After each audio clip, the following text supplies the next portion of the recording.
बिस्मिल्लाहिर्रहमानिर्रहीम, अस्सलाम वालेकुम। मैं हूं गुलफाम चौधरी। आप देख रहे हैं मेरा फेसबुक पेज और यूट्यूब चैनल।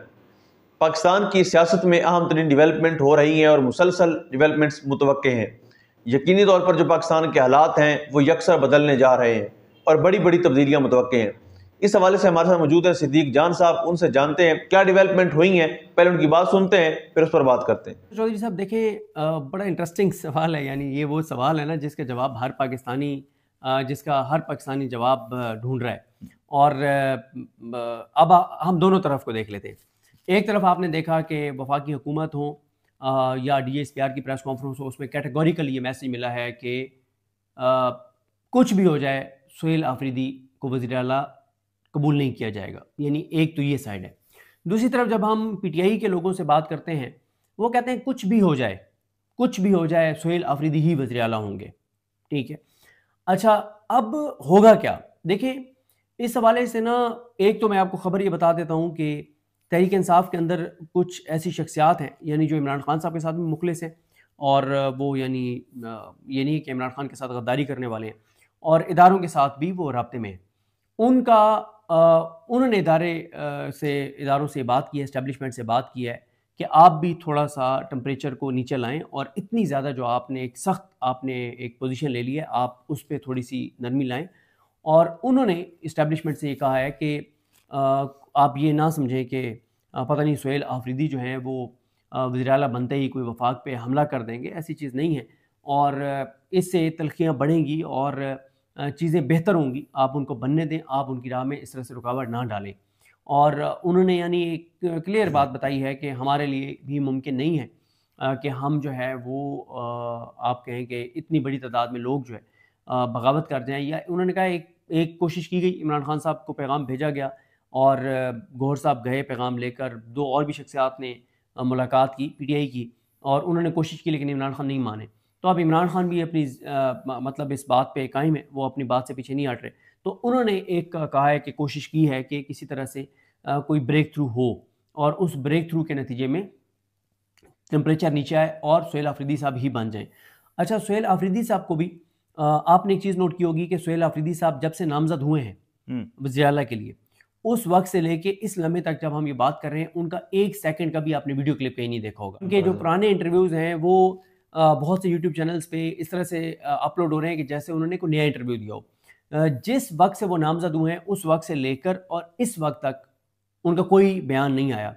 उनको उनके जो मुखलिस साथी हैं उन्होंने ये मशवरा दिया कि आपने एक लफ्ज़ भी नहीं बोलना, आपने जो भी बात करनी है वो आपने वज़ीर आला मुंतखब होने के बाद करनी है, उससे पहले आपने कोई बात नहीं करनी।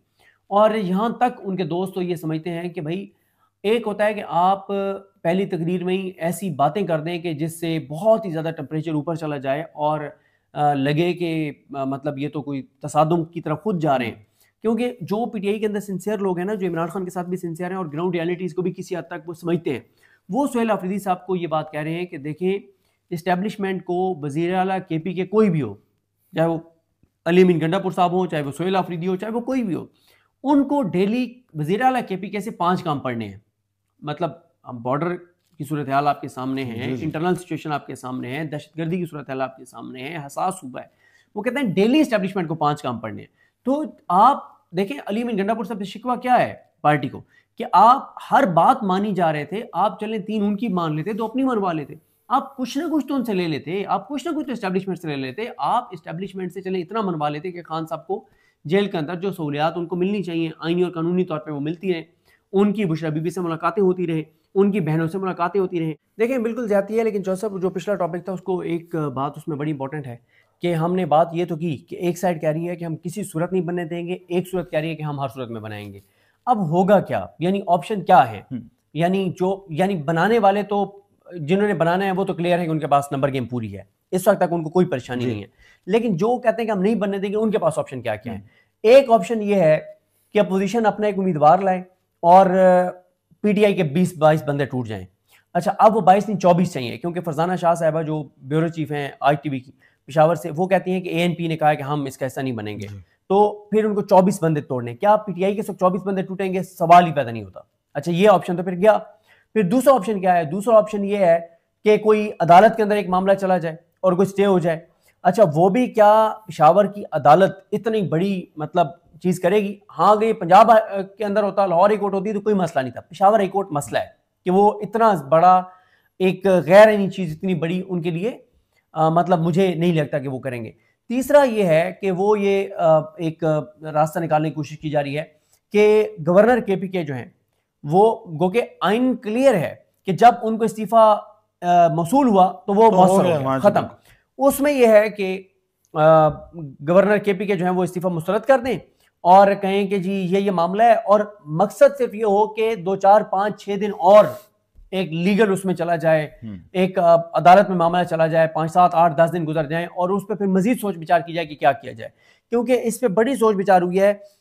देखें, कम से कम वक्त में भी अगर आपने डीसीट करवाना है ना सोहेल अफरीदी साहब को, तो आपको कम से कम 4 से 6 हफ्ते चाहिए, यानी 1.5 माह चाहिए। 1.5 माह आप ऐसे तो नहीं सुबह चला सकते। अली अमीन गंडापुर साहब तो डीए खान जा चुके हैं, कि वो मंडे को वापस आएंगे इनको वोट डालने के लिए, इनको सोहेल अफरीदी को।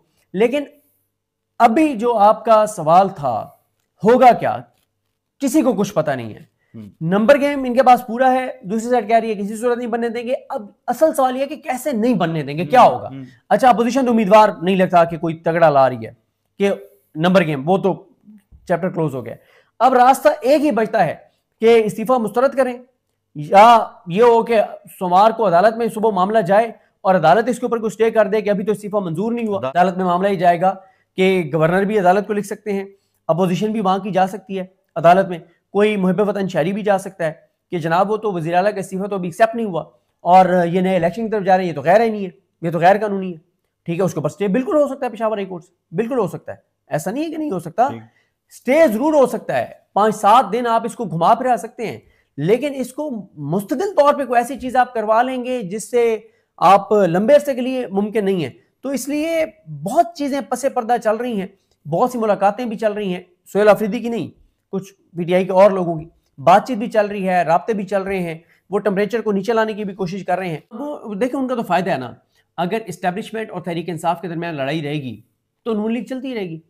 वरना देखें ना कि नून लीग जो है ना ये नैरेटिव बना सके, ना डीजीएसपीआर ने क्या कहा है, उन्होंने कहा है कि बयानियां बनाए बगैर दहशतगर्दी को खत्म नहीं किया जा सकता। फौज दहशतगर्दों से लड़ती है, दहशतगर्दी से नहीं लड़ती। दहशतगर्दी के खिलाफ पॉलिटिकल पार्टीजन नैरेटिव बनाना होता है। अच्छा, और उन्होंने पीटीआई के हवाले से कैटेगोरिकल कहा कि पीटीआई इस पर कंफ्यूजन पैदा कर रही है। तो इसका मतलब, इसका एक और मतलब यह भी निकलता है कि नून लीग और पीपल्स पार्टी समेत 13-14 जो जमातें इस वक्त इक़्तिदार में हैं, एमक्यूएम है या बाप पार्टी है या ये हैं अलीम खान वगैरह की पार्टी है, या मतलब जितनी भी पार्टी हैं, यानी ये नैरेटिव नहीं बना सकती दहशतगर्दी के खिलाफ। नैरेटिव तहरीक इंसाफ नहीं बनाना है तो बनेगा, ठीक है, एक चीज। दूसरी तरफ यह कि ये डिलीवर भी नहीं कर सके, इकोनॉमी की सूरत हाल आपके सामने। तीसरा यह है कि ये इदारों को भी उस तरह से आपने देखा है कि डिफेंड नहीं करते, फौज को उस तरह से। जी बिल्कुल, जिस तरह से आपने सिद्दीक जान साहब को सुना कि आइंदा आने वाला जो हफ्ता है, ये चंद दिन है, ये पाकिस्तान की सियासत में कितने अहम है और इसमें जो पाकिस्तान की सियासत है उसमें कितनी बड़ी तब्दीलियां मुतवक्के हैं। अल्लाह पाक वतन अजीज़ का हामी व नासिर हो। पाकिस्तान जिंदाबाद।